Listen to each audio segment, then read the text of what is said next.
So there's a strange thing in Canada's tax system that almost feels like a loophole, except that it's completely legal. Because on one side, Canada has rules that say that if you give your spouse money to invest, they are still going to tax you on the income. To them, it's called attribution.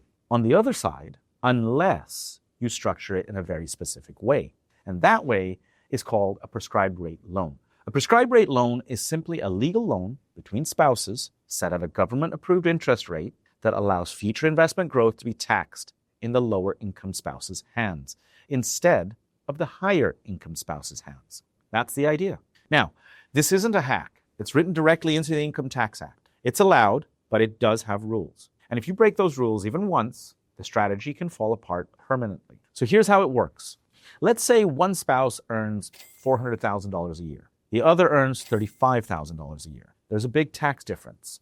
If the higher income spouse just gifts money to the lower income spouse to invest, the CRA says, nope, the income gets taxed back to the higher income spouse anyways.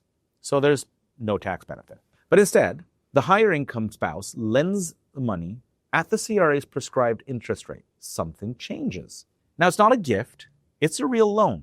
The borrowing spouse invests the money in a non-registered account. Each year, the borrower pays interest to the lender. The lender reports that interest as income, and any investment return earned above the prescribed interest rate gets taxed in the borrower's hands. And that's the key.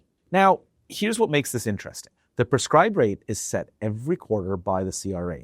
It's based on short-term government bond yields. Now, as of January 2026, that yield is 3%. And here's the powerful part. Once you set up the loan, that rate is locked in for life. If rates go up later, you don't care. You're locked in at 3%. If rates go down later, you might consider repaying and setting up a new loan at the lower rate. But that has to be done properly. Now let's talk about what actually creates the benefits. It's not just the yearly tax savings, it's compounding.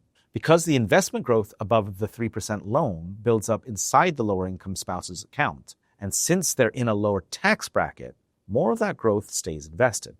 Over 10, 15, 20 years, that adds up. And it's even more powerful when the returns come from capital gains. Because in Canada, only half the capital gains are taxable. Now let's talk about something important. The borrower may be able to deduct the interest they pay if the money was used to invest to earn income. That usually means the portfolio should generate some form of income like dividends or interest, not just pure growth with no income at all. But this only works if everything is clean. You will need to show a written loan agreement, a clear transfer of the funds, a separate investment account, possible, and actual cash interest paid every year. Not journal entries, not we'll settle it later, real payments. And the interest must be paid within 30 days after year end. For most families, that is January 30th. Miss that deadline once, an attribution can permanently apply to that loan going forward. That's how strict the rule is. Now, let's talk about something most people ignore. What happens if the markets go down? Because this is not just a free spread strategy. If the portfolio earns 7% and you're paying 3%, great. That's a 4% difference. It gets taxed at the lower spouse's income. But markets don't move in straight lines. If the portfolio loses money, the borrower still owes the full 3% interest. The lender still reports that interest as income. The borrower might have a capital loss, but capital losses can only be used against capital gains. They cannot offset the lender's interest income. So in a bad year, you could have this situation. 1, the portfolio is down.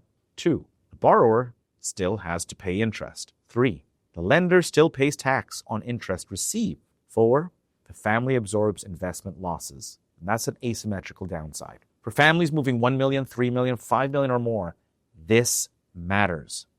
That's why this strategy works best when 1, the time horizon is long. 2, the portfolio is built for growth. 3, the family has enough liquidity to make interest payments even in the bad years. This is not short-term tax arbitrage. It's long-term tax positioning. Now, if you're a business owner, it gets even more complicated. You generally can't just have your corporation loan money to your spouse and call it a prescribed rate loan without triggering other tax rules. Usually, funds need to be paid out personally first, then structured properly. If you're using trusts, it gets even more technical, especially with children and the TOSI rules. And one more real-life point. This is a legal loan.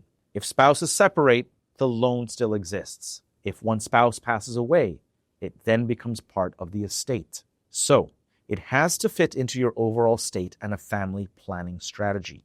Here's the bottom line. Prescribed rate loans are a legitimate, CRA-approved income splitting strategy. They can significantly improve after-tax compounding for families with large tax bracket differences and long investment horizons. But they require proper documentation, clean tracing, annual cash interest payments, and enough liquidity to handle the bad markets. They don't remove investment risk. They shift where after-tax growth happens inside the family.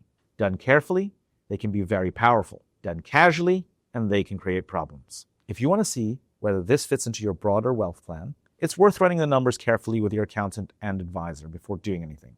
And as always, this is general information, not personal tax advice. And if you want to learn more, book a meeting with our team using the Calendly link below, or contact us at 604-643-0101. Thank you.